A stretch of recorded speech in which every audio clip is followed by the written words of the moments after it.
In this section, I'll tell you a little bit more about evaluating the quality of a search engine. There are many measures for the quality of a search engine. There are technical ones such as how fast does it index and how fast does it search. We can look at things like the expressiveness of the query language, whether we're able to express complex informational needs with things like phrase queries, negations, disjunctions. People have other desires like having an uncluttered UI and a system that doesn't cost a lot to use. All of these are measures that are measurable, that we can quantify them and we can get some kind of score of what is their goodness. But in practice, all of those measures, while important, tend to be dominated by another measure of user happiness, that is the user happy in using this search engine? And speed of response and size of the index are certainly factors, but by themselves, blindingly fast, useless answers won't make a user happy. So a huge part of user happiness is, are the results returned results that they want? And so that's the metric of relevance of results to a user's information need. I mentioned this right at the beginning, but just to reiterate once more, when evaluating an IR system, that we evaluate with respect to an information need. So an information need is translated into a query, and that's what the IR system actually runs. But relevance is assessed relative to the information need, not the query. So for example, if the information need is the person is looking for information on whether drinking red wine is more effective than white wine, for reducing your risk of heart attacks, they'll come up with some query. For example, it might be wine red, white heart attack effective, and that'll be submitted to a search engine.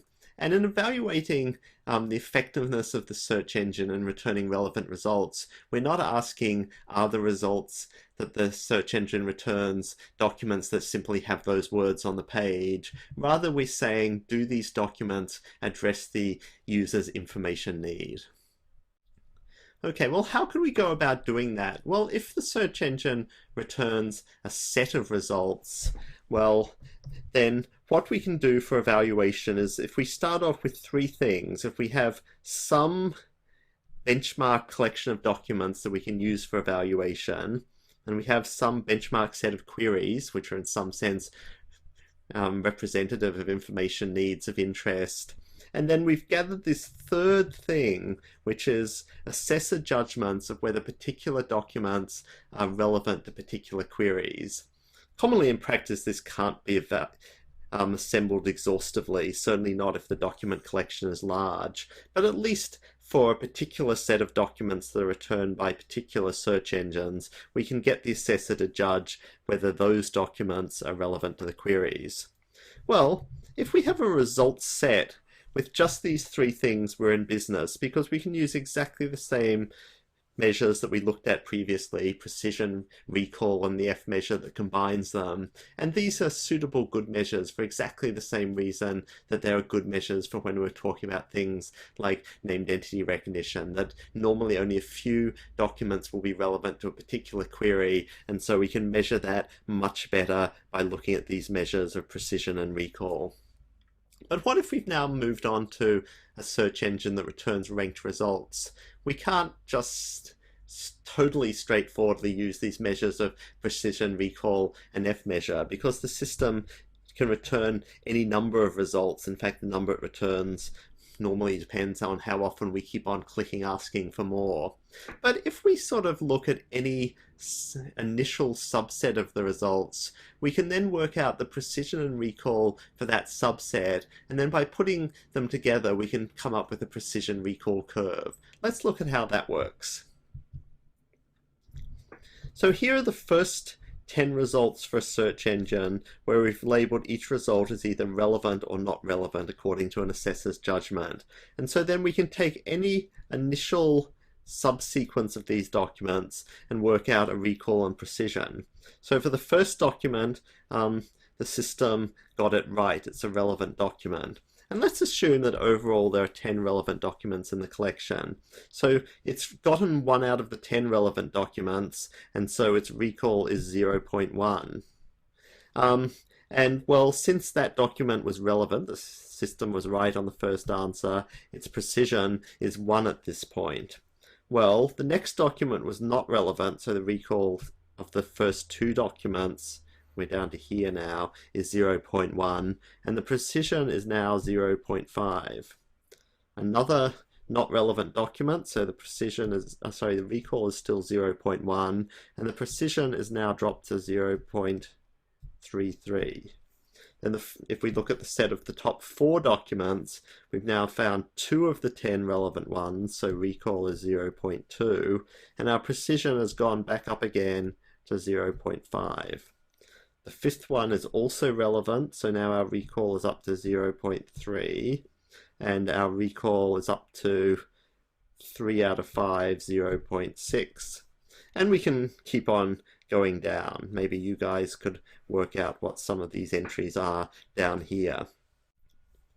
The other measure I want to mention, one of the most used recent measures, is mean average precision. If we look at the ranked retrieval results ordered this way to give me a bit more room, and so the first document returned is relevant, the second one is not relevant, say, the third one is not relevant, then a relevant one, and another relevant one, not relevant, relevant, relevant. Let's say those are our top 8 results. What you're doing for mean average precision, first of all, you're working out an average precision for one query. And so the way you do that is by saying, let's work out the precision at each point that a relevant document is returned, because that's when you're increasing recall. So here the precision is 1. Here there are now 4 documents, so the precision is 1/2. Here there are 5 documents, so the precision is 0.6. Here there are 7 documents, of which 4 of them are relevant, so this is around 0.58. You guys can correct my arithmetic. Here we now have 8 documents, of which 5 are relevant, and that's 0.625. And then what we're doing to work out the mean average precision is we're kind of keeping on calculating those numbers. In practice, normally they aren't calculated exhaustively, but they're calculated up to some point, let's say 100, and then you're calculating an average function of all those numbers. And that's then the average precision for one query. You then calculate the same average precision for all the other queries in your benchmark query collection, and you again take the average of that, and that then gives you mean average precision. So in particular, this is what's referred to as macro averaging. It's each query that counts equally in the calculation of mean average precision. So this is a good measure that evaluates to some extent precision at different recall levels, while still being weighted most to what the precision is like for the top few returned documents. And then at the level of across different queries, it's giving equal weight to different queries, which tends to be a useful thing to do because you're always interested in how systems work on queries of rare terms as well as queries of common terms. So this is a pretty good measure to think about using for evaluating information retrieval systems. Okay, there's even more methods that I could talk about, but that's probably a good sense of how to go about evaluating the performance of a ranked retrieval system.